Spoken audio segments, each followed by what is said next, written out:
This is Creepy Index, your gateway to the scariest creepypasta and urban legends. We share the stories others fear to tell. If tonight's tale grips you, don't forget to like and follow. It helps us bring more eerie stories to you. One of my least favorite parts about being a middle school history teacher is the bullshit, living history assignments we give at the end of every school year. Kids are supposed to sit with their grandparents and videotape, voice record, or transcribe their oldest memories for posterity, and for an easy way to bring up their GPA. I have been doing this for 17 years, and when I collected the projects this time around, I assumed they would be as dull, if not duller than usual. This had not been a particularly bright class. So I went home, poured myself a glass of wine, and prepared for a long night of, I only owned 2 pairs of pants when I was your age, and my brother got beat with a newspaper for hitting a baseball into a neighbor's yard. And of course, these projects were peppered with innocent, old person comments that were so horribly sexist and racist you just had to laugh. Now, I had a girl in my class whom I will call Olivia. She was pudgy, quiet, and proved herself a consistent B student. I expected her project to be as unremarkable as her, and perhaps that's why I was so profoundly disturbed by what I witnessed that night. Olivia had submitted 2 discs for some reason, so I began with the one marked, Interview. My screen hiccuped twice before a grainy image of a living room came into view. The place was a hoarder's hell. Olivia was curled up in an armchair clutching a notebook and looking like a scared animal. Across from her sat a man with a somber countenance, smoking a cigarette and staring at her expectantly. "Go ahead," a woman's voice whispered from behind the camera. Olivia's owlish eyes flashed towards the screen, then back to the man. "I am here with my great-uncle Stephen," she began almost inaudibly. "He is going to tell us about his oldest memories from being in the army." Great-uncle Stephen looked like he'd rather be in a goddamn trench at the moment, but he waited patiently for the questions to begin. Not surprisingly, Olivia read verbatim from the suggested questions sheet I had handed out to the students. He answered her curtly. Once or twice I heard her mother whisper, "Speak up, Olivia," from behind the camera. Typical, boring shit. So I was intrigued when Olivia set down the notebook and asked, "Did you like being in the army?" That was totally off script. Great-uncle Stephen emitted a chain smoker's wheeze. "Nope. Glad to get out of my town though." "Where did you go?" "Balkans." She said. I doubted she knew what the Balkans were, and my suspicion was confirmed when she asked, "Was Balkans very different from here?" "Yes." Mom cleared her throat from behind the camera, perhaps encouraging great-uncle Stephen to be a little more forthcoming. But Olivia seemed genuinely interested. "Uncle Stephen," she asked, "what is your very worst memory from the army?" The old man crushed his cigarette in the ashtray and then slowly lifted himself out of his chair. "I'll be back," he mumbled. The camera cut off. When the screen flashed back on, everything was the same except great-uncle Stephen had several pieces of paper in plastic sleeves laid atop all the crap sitting on his coffee table. One, he held in his hand. "I was a kid when I enlisted," he said, looking at Olivia. "Your brother's age," he told her. Olivia nodded. "I never saw combat. Both of my deployments were to cities in Eastern Europe that had been destroyed by civil wars. Everything was a mess. I felt like a janitor for fuck's saw." Ahem. Mom coughed. Great-uncle Stephen sighed and looked at his paper. "My unit was assigned to a school that had been obliterated by all the violence. Broken windows, caved-in rooms, and for some reason, the part that got to me the most was that the school had been like this for years before we got there. No one had lifted a finger to fix it.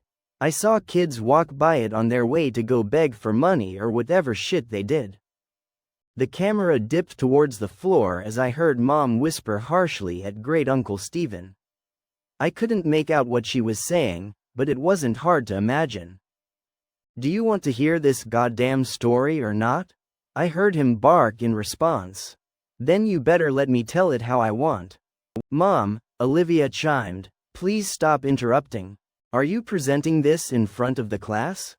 "No, Mom, we're just handing it in to the teacher."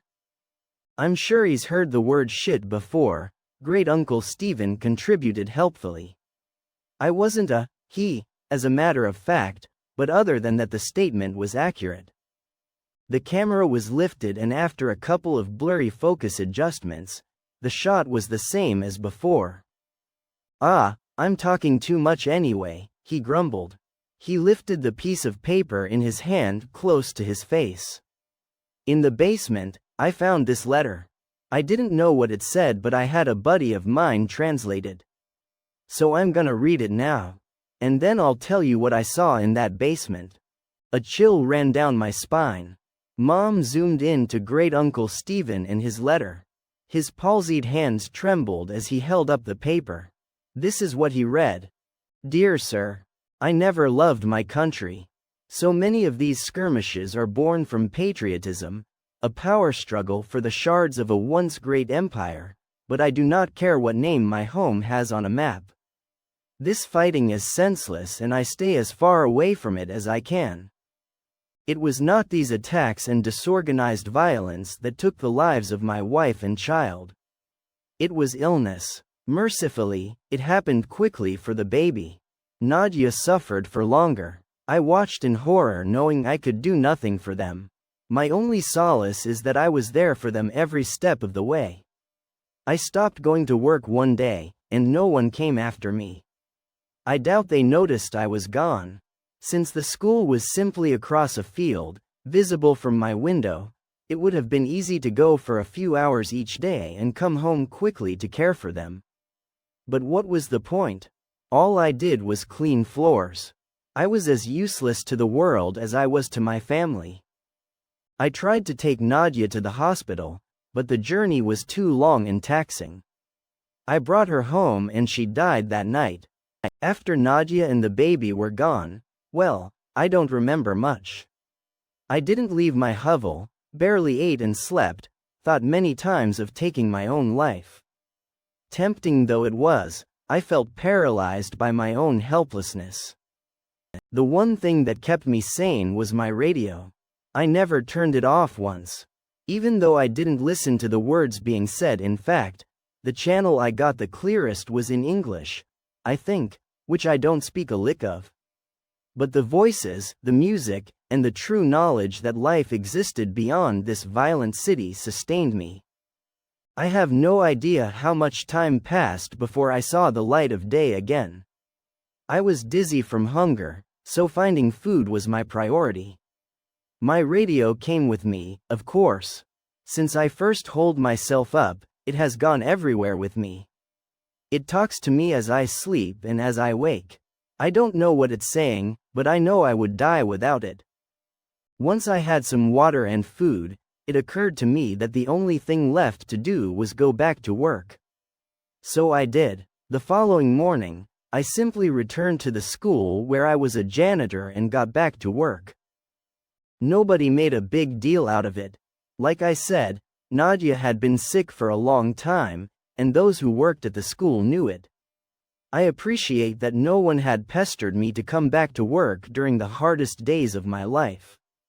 The teachers never said much to me, but we smiled at each other in the halls, and that mutual respect was perhaps the reason I decided to come back at all.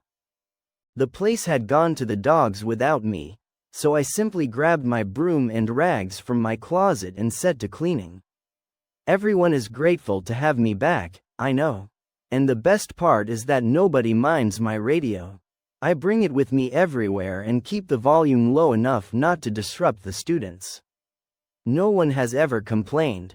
In fact, I suspect they like it. The schoolhouse is not very big, but does require a lot of maintenance. The floors are always sticky and stained, so I spend most of my time mopping. Kids make messes, I guess that's why I'm still in business. Sometimes I have to move things around to make sure I get every spot on the floor beautiful and clean, but I take pride in that. And the repairs. The school always needs tune-ups here and there, and I am happy to help. Some days I'm reconstructing a desk that broke as I whistle along with the radio. Other times I handle more serious, structural issues. Days when I have work like this, I feel truly instrumental, like a cog in a larger machine. How could this school survive without me? It took me a long time, but I once again feel that I have purpose. There's a larder behind the school that is full of preserved food. In lieu of payment, I am allowed to take as much food as I need. That arrangement is fine. What would I do with money anyway? I used to bring the food back to my home, just one field away from the school, but when I started sleeping in the basement, no one seemed to notice. This school is special to me and I cannot leave it unguarded. When I am besieged with memories of my wife and baby, I turn up the volume on the radio to drown out such thoughts. It works for me every time. Except this morning. Because this morning, I woke up to dead silence. I frantically examined the radio to see what had happened. I honestly cannot tell you how many days in a row I have been using it. Did it simply live out its life and die naturally? I have spent the entire day trying to fix it. Most of this time, I have been crying. I am losing my mind without it. I have given myself until sundown. If I cannot fix it by then, I am going to take my life. I am writing this because the sunlight is starting to die and I know what my fate shall be. I have thought about taking one last walk through the halls of my school, saying goodbye to the students and teachers. I know I will be missed. But I cannot bring myself to leave this room. I cannot go anywhere knowing that my radio is dead in here. There are no more tears in me. It feels now like I can't catch my breath. I vomited what little food I had in my stomach and I am growing dizzy again, like I did after Nadia died. I am not long for this world. But before I take my life, I have closed the door to this room and stuck a chair beneath the handle. It is the only room in the basement and has a small casement that lets in just enough light for me to see what I am doing. If anyone is kind enough to come looking for me, they should not be met with this gruesome sight. Perhaps they will see the door is blocked, smell my rotting body, and simply forget I ever existed. But I have placed both my radio and this note outside the door. Kind sir, if you are reading this, I have one humble request. Please fix it. Save my radio. It did not deserve to die in its sleep and I am ashamed that I cannot revive it. Now I am ready to join Nadia and little Ludmilla in heaven. I hope this school can find another janitor who loves and cares for it the way I do. The hour is now. Do not forget my radio. Stanislav. When Mom zoomed back out, Olivia had tears in her eyes.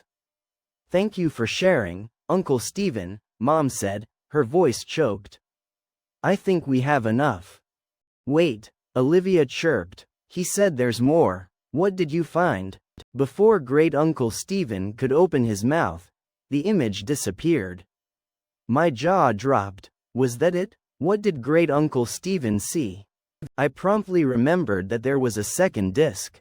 This one was unmarked, but I hoped it contained the rest of the interview. There was no video, only audio. The voice that started up was Olivia's. Hi, Miss Jarity. I'm sorry about my mom, but she refused to record the rest of what my uncle was saying. But I asked him to continue and secretly recorded the story as a voice memo on my phone. I remember you said earlier this year that history is written by the people who win wars. She sucked in a breath and commenced crying. But everyone's history is important, even if they are sad, pathetic people and even if they never won a single thing in their life. I haven't slept through the night since I finished this project, but you have to hear what my uncle has to say. There were tears in my eyes, too. The sincerity of her words was beautiful. I was also flattered that she had remembered some trite phrase I threw around because it was what my history teacher said to me. Before I got too sappy over it, the audio began again. "Fine," came Mom's frustrated voice. "If you want to hear the rest of the story, fine, but this is not appropriate for a school project." "Let me finish," Great Uncle Stephen snapped. "If it's too much for you, help yourself to a snack in the kitchen." "But Olivia wants to know what happened." I heard her mother mumble something and walk away. Olivia and her uncle were alone. I imagined her looking at him expectantly. "So did you find the radio? Or did it get ruined when the school got blown up?" He rasped and I heard the distinct click of a lighter. "That letter," he began slowly, "had a date on it." "What date?" she inquired hungrily. "It was dated 2 weeks before we started rebuilding the school. Didn't you say the school had been destroyed like 2 years ago?" "Yes," replied Great Uncle Stephen. "It had been." There was silence as I felt goosebumps on my arms. The images that came to my mind were almost too overwhelming to express, but Great Uncle Stephen put them into words effortlessly. Clearly he had spent his whole life thinking about it. This man, this Stanislav, went to a vandalized, falling apart schoolhouse and cleaned up blood and rubble like it was spilled drinks and dust. He smiled at dead bodies in the hallway and believed they were smiling back at him because they liked his radio. He moved around corpses so he could sweep the ground under them. The roof was half collapsed, so when it rained, he must have gotten soaking wet but was so oblivious that he didn't even feel a thing. I could hear Olivia crying steadily. I found the larder he was talking about. It was all pickled, preserved food that probably tasted like shit. Most of the stuff was moldy. Did you see the dead body?" "Yes. Hanging from the ceiling, but still amazingly lifelike.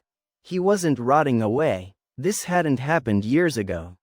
"Did he look peaceful?" she asked, a chord of desperation in her voice. "Couldn't tell you. The smell was rank, and his face was blue and his eyes were bulging. Like this." I imagined him demonstrating. "And the radio?" Olivia wept. I heard Great Uncle Stephen take a long drag of his cigarette. "It was there, all right. And it was still on. Thank you for wandering through the shadows with us. The story doesn't end here, it haunts the corners of your mind, whispering the horrors that hide in plain sight. Until next time, stay curious, and beware the dark."